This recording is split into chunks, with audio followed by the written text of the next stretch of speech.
વિદ્યાર્થી મિત્રો, આપણે અગાઉના લેક્ચરમાં સાદા સ્તંભ આકૃતિની ચર્ચા કરી ગયા હતા. હવે આપણે વિદ્યાર્થીઓ પાસ પાછળની સ્તંભાકૃતિની ચર્ચા કરવાના છીએ. તો આપણે જોઈએ પાસ પાછળ સ્તંભાકૃતિમાં એમ કહેવાય છે કે આપણે જોઈએ કે વય જૂથ પ્રમાણે ભારતની જે ટકાવારી આપણને આપેલી છે એ પ્રમાણે આપણે જોઈએ તો વય જૂથ પ્રમાણે આપણને કહેવાય છે કે 0 થી 14, 15 થી 64 અને 65 થી વધુ. એ પ્રમાણે આપણે અહીંયા વર્ષ આપેલા છે. તો આપણે x ધરી ઉપર વર્ષ અને y ધરી ઉપર આપણે લખીશું કે વય જૂથ ટકાવારી પ્રમાણ.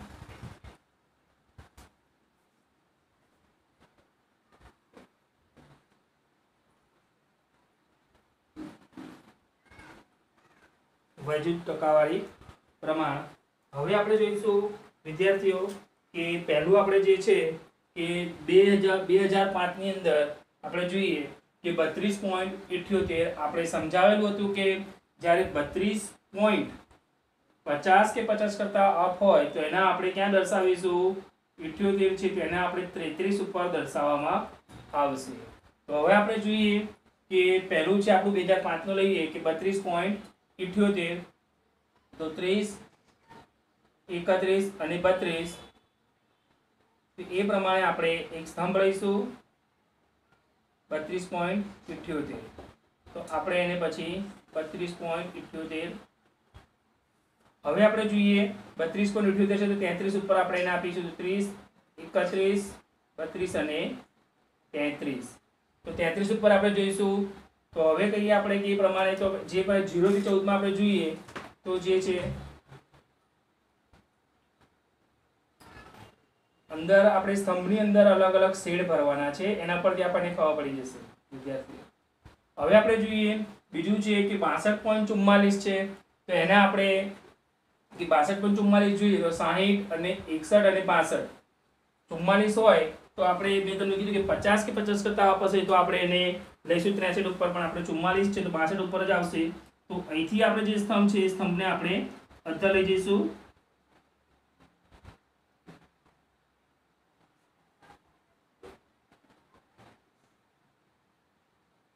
હવે આપણે જોઈએ તેનું જે છે આપણે 62.44 છે એ આપણે એને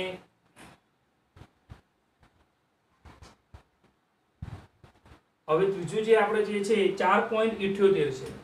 તો હવે આપણે જોઈશું 4.78 છે તો આપણે એને લઈશું 5 ઉપર. તો 0 જે છે અહીંયા આપણને આપેલ છે તો 1, 2, 3, 4 ને 5. તો હવે આપણે જોઈશું અહીંયા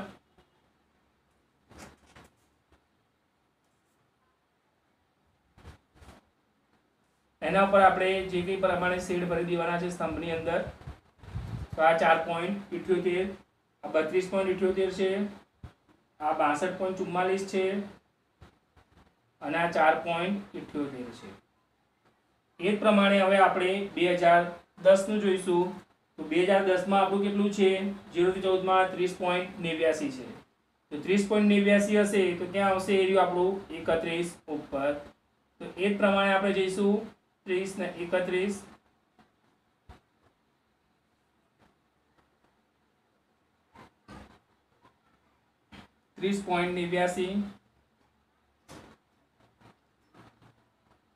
એના અંદર આપણે સેલ કરી દઈશું, હવે ડિઝાઇન કરી દઈશું અલગ અલગ.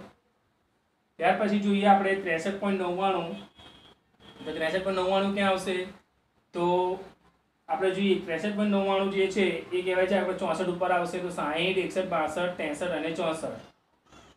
તો એ પ્રમાણે આપણે અહીંથી લઈશું સ્તંભને.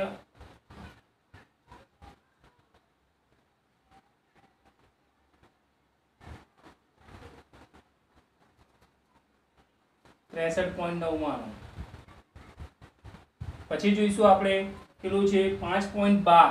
તો 5.12 હશે એ ક્યાં આવશે ઓનલી કોડ 5 ઉપર જ આવશે.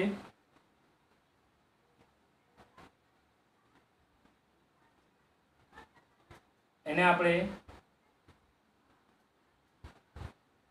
હવે એ જ પ્રમાણે આપણે જોઈએ કે 2011 ની આપણે ચર્ચા કરીએ તો 2011 માં છે 30.5 છે. તો 5 કે 5 કરતા આપશે તો આપણે ક્યાં જઈશું કે 31 ઉપર. તો 30 ને આ 31.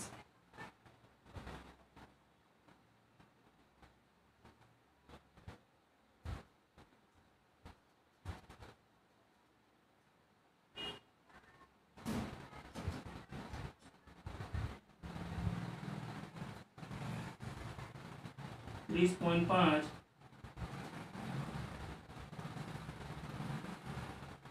એ પછી આપણે જોઈશું 64.3 તો એ ક્યાં આવશે 64 ઉપર જ આવશે તો 60 61 62 63 અને 64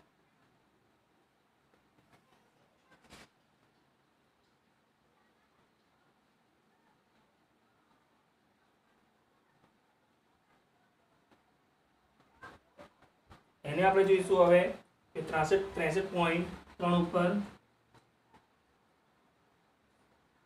હવે આપણે ત્રીજો સ્તંભ જોઈશું કે હવે 65 થી વધુ છે કે 5.2 તે 5 ઉપર જ લેવાનું છે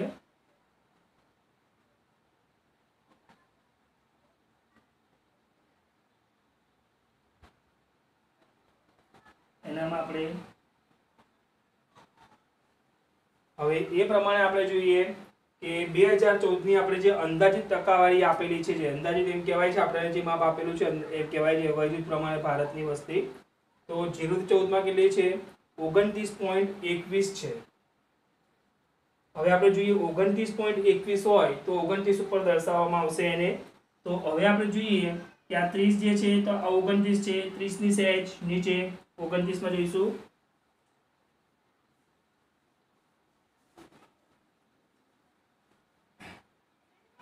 હવે આપણે જોઈશું આ 29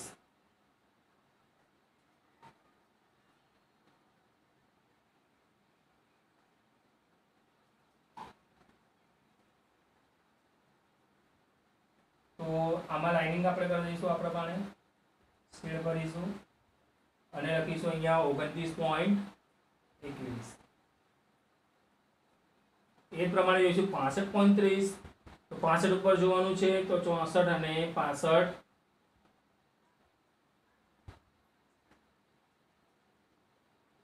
આ 65 એ પ્રમાણે આપણે એક બીજો સ્તંભ કરીશું અહીંયા આ કેટલું છે 65.30 છે અને એ પ્રમાણે હવે કેટલું છે 65 થી વધુમાં જોઈશું આપણે 2014 5.49 તો ક્યાં આવશે ઓનલી ફોર 5 ઉપર જ આવશે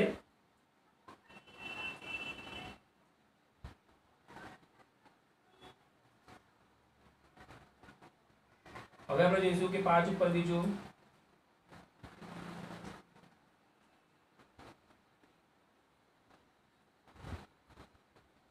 હા એમાં આપણે એનું શેડ કરી દઈશું જે પ્રમાણે છે અને 5.49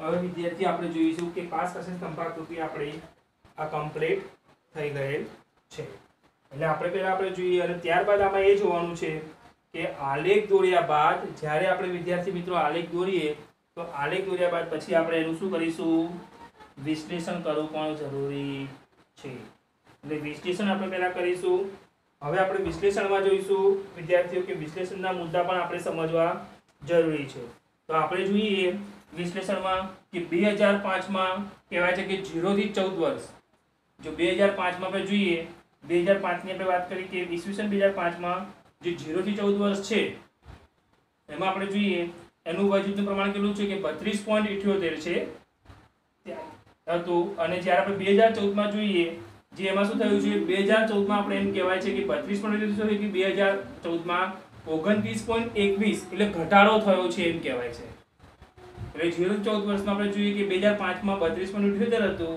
જ્યારે 2014 માં કેટલું થઈ ગયું 29.21 થઈ ગયું તો શું થઈ ગયું 2005 થી 2014 માં શું થઈ ગયું ભારતની વસ્તી જે વયજૂથ પ્રમાણે એમાં ઘટાડો થતો જોવા આપણને મળેલ છે ત્યાર પછી આપણે જોઈએ સેકન્ડ મુદ્દો છે કે 2000 ઈસવીસન એમ કહેવાય કે આપણે જોઈએ કે 2005 માં જોઈએ કે 15 થી 64 ની આપણે ચર્ચા કરીએ તો કેટલું છે 62.44 છે 15 થી 64 વયજૂથ પ્રમાણે જોવાનું છે તો એમાં આપણે જોઈએ તો કે 62.44 છે અને 2014 માં જે અંદાજિત છે એમાં કેટલું છે કે 65.30 છે શું થઈ ગયો છે તો 2005 કરતા 2014 માં વધારો થયેલ છે જ્યારે 2014 0 થી 14 માં જોયું તો કે 32.78 હતું 2005 માં 2014 માં કેટલું થઈ ગયું 29.21 થઈ ગયું ઘટાડો થયો છે એટલે પછી આપણે જોઈએ હવે આપણે જોઈએ કે 15 થી 64 માં 2005 માં કેટલું હતું કે 62.44 હતું અને 2014 શું થઈ ગયું 65.30 થઈ ગયું વધારો થતો જોવા આપણને મળેલી છે. એટલે આપણે જ્યારે પણ ગમે ત્યારે કોઈ આપણે આલેખની ચર્ચા કરીએ ત્યારે કમ્પેરિઝન કરવું જરૂરી છે. એટલે વિશ્લેષણમાં આપણે કમ્પેરિઝન કરવું પડશે. ત્યાર પછી આપણે જોઈએ કે 65 થી વધુની આપણે ચર્ચા કરીએ તો 2005માં 65 થી વધુમાં જોઈએ કે 4.78 હતું. ત્યાર પછી આપણે જોઈએ કે 2014માં કેટલું થઈ ગયું, એટલે કે 2005માં 4.78 હતું, 2014માં 5.49 થઈ ગયું છે. એટલે કે 65 થી વધુ આપણે જોઈએ તો 2005 કરતા 2014માં એમ કહેવાય છે કે વૃદ્ધોનું પ્રમાણ વધતું જોવા આપણને, કે 65 થી વધુ જે વૃદ્ધો છે એનું પ્રમાણ વધતું જોવા આપણને મળે છે. 2014માં 0.78 કરતા 5.49 એટલે કે વધારે થતું જોવા આપણને મળે છે. એટલે વિદ્યાર્થીઓ પછી ત્યારબાદ આપણે કે x ધરી પર શું દર્શાવેલું છે, એટલે કે વર્ષ દર્શાવેલા છે, અને y ધરી પર શું દર્શાવેલું છે કે વય જૂથ પ્રમાણે ટકાવારી પ્રમાણમાં દર્શાવેલી જોવા આપણને મળે છે. પહેલા આપણે આ મુદ્દાની ચર્ચા કરીશું, ત્યારબાદ પછી એનું કમ્પેરિઝન કરીશું. નેક્સ્ટ વિડિયો લેક્ચરમાં આપણે હવે વિભાજિત સ્તંભ આકૃતિની ચર્ચા કરીશું. આભાર.